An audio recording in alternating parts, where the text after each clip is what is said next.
G'day, I'm Andrew from Shingleback Off-Road, and today we're going to put together our brand new moto rack.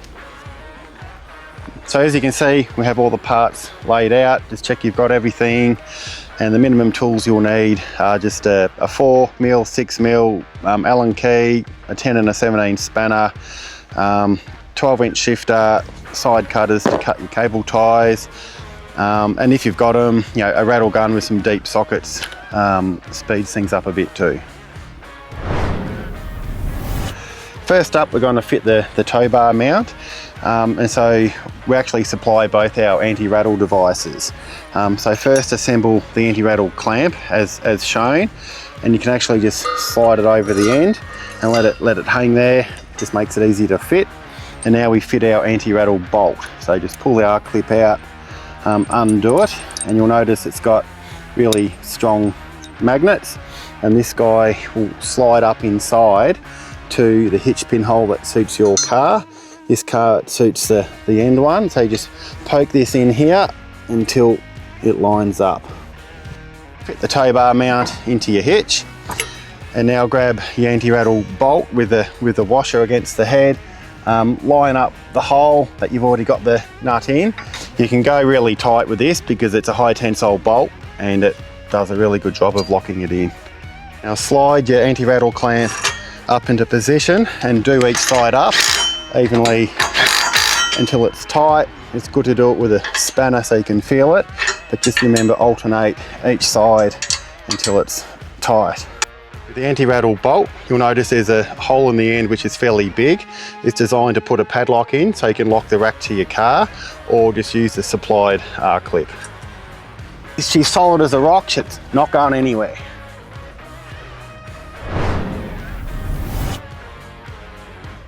Now we're going to assemble the main channel. It is length adjustable to suit different length motorbikes. So you fit it into each other and you slide it in until the first lot of 3 main bolt holes are overlapped and are lining up. And then you've got to fit 4 of these small bolts for now in the corners to help hold it together. I find it easier to tilt it up on its side. As you're doing up these 4 small bolts, before you do them up tight, it's a good idea just to grab some of the 10mm bolts and just shove them through the holes and make sure they're lined up. So righto, fit the channel to your tow bar mount. Make sure the middle one is lined up with the middle of the tow bar mount, and you're good to go. Actually, the bolts go in the other way, so go from inside out. So you've got the button head of the bolt on the inside of the channel. Put a washer with the nut and do them up tight.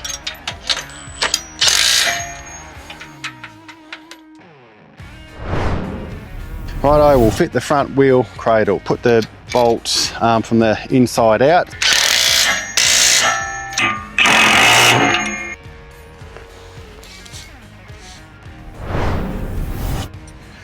Yep, now we're going to finish off the lock chock.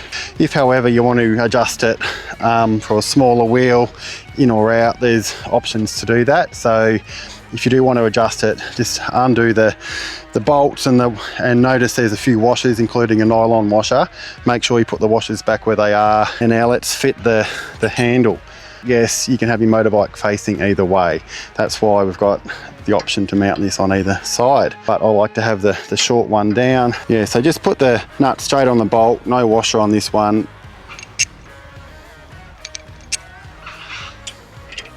And you'll notice the pin is in the handle from factory again. That's just a good place to store it when it's not being used. However, its purpose is so when you use a lock chock, you'll notice these holes line up. You put your pin through there and it locks it in position, so there's no way it can come undone driving along the road with your motorbike.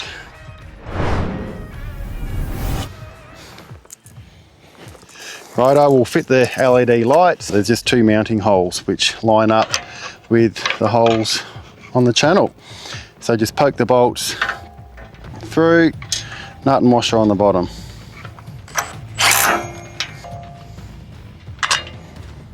So now we've got to fit the cable ties to tidy it all up. You'll notice on the wheel chock side, there's these little oval slots for the cable ties. So simply run it through there. You're better off feeding the cable tie up from the bottom.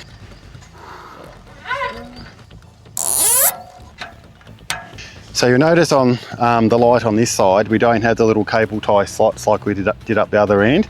Doesn't really matter which slot, but we'll pick this one, come up from the bottom again, and just cable tie it right around. We're also going to fit another couple of cable ties to this one and this one. So we've got three of the big slots with cable ties on them. For the they actually double as guides for the ramp that will fit later.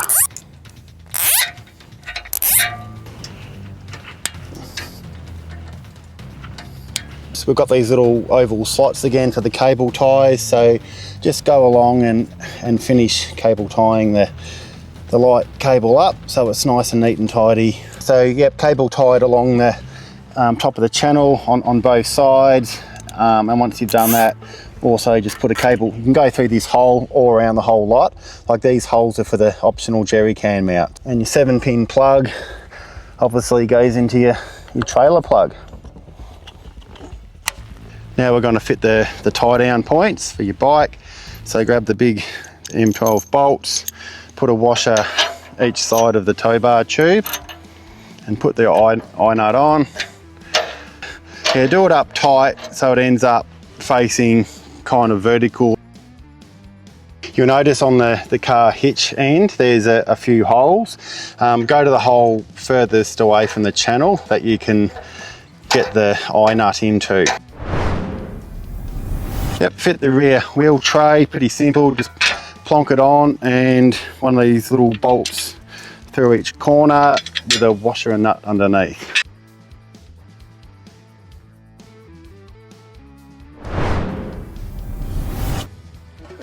We're now going to insert the ramp, so when you slide the ramp in, it won't be in your way. So put your ramp all the way in, then with your R-clip, secure it in the hole in the end.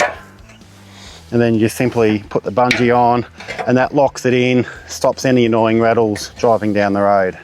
Remember to get yourself a proper auxiliary number plate from your local state or road authority. It's actually got a clear section in the side so it's illuminated at night time.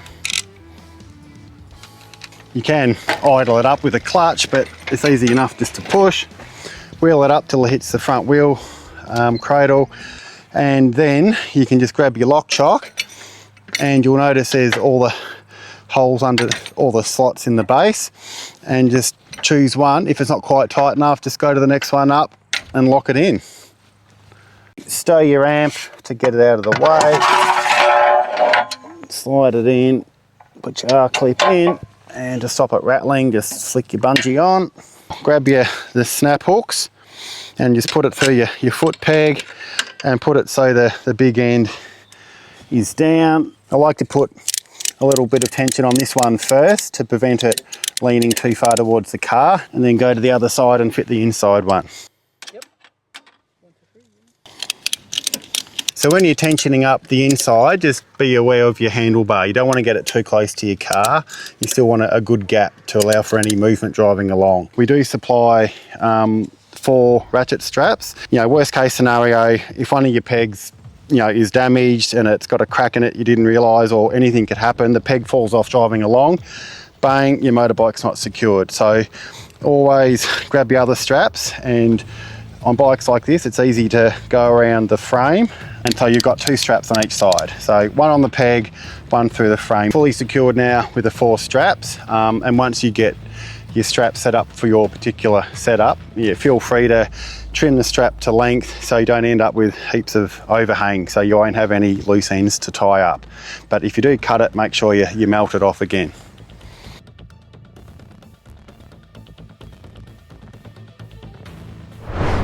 Yep, so to fit your 2B90 rack to your moto rack, so you can carry your mountain bikes as well, undo him and remove those 2 bolts. Remove the tow bar tube. You can just put that aside in case you need it to go into your car again one day. It's important to note, use the bolts that came with your 2B90 because actually they're longer than the bolt that came with the Moto rack, and use the eye nut. The eye nut's still going to end up in the same position but with one of the 2B90 bolts. Once you get one bolt in, you're right. So yeah, feed that bolt in from that side, and I go that bolt in from that side just so it matches all them. But the reason that bolt was like that is because now you want to put your eye nut on for your tie down point. So washer and then your eye nut, and the other one just have your nylock nut and a washer on the other bolt.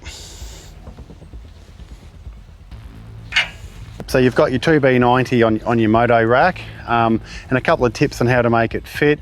It works better if you have the opposite hand cradle, which is the one that has the lumpy corrugated feet of the cradle. Have that one on the furthermost position, so the bike on this side, the side with your bike's handlebar, and that way the bikes all fit in around the motorbike a lot neater.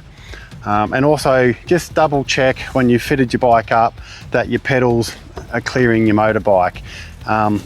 You might need to get a strap and strap your pedal to the chainstay or somewhere so you can't rotate as you're driving along.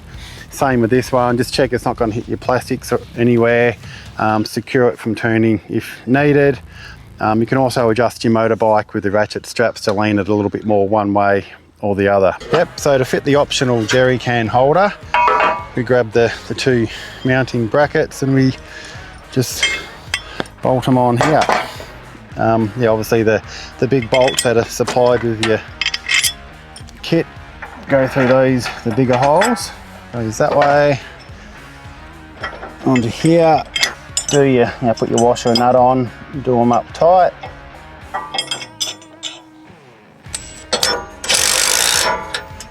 We've got our brackets mounted up tight, so you'll notice with the jerry can mount there's a heap of mounting holes, and that's simply so you've got a lot of adjustment. Yes, it would be good to have it right in the middle, but with most motorbike setups it kind of doesn't quite work with your motorbike and the strap, so you do have to have it offset. Usually one hole in fits most bikes, but you might have to experiment a bit with your particular setup, but it doesn't matter at all if it's offset a bit.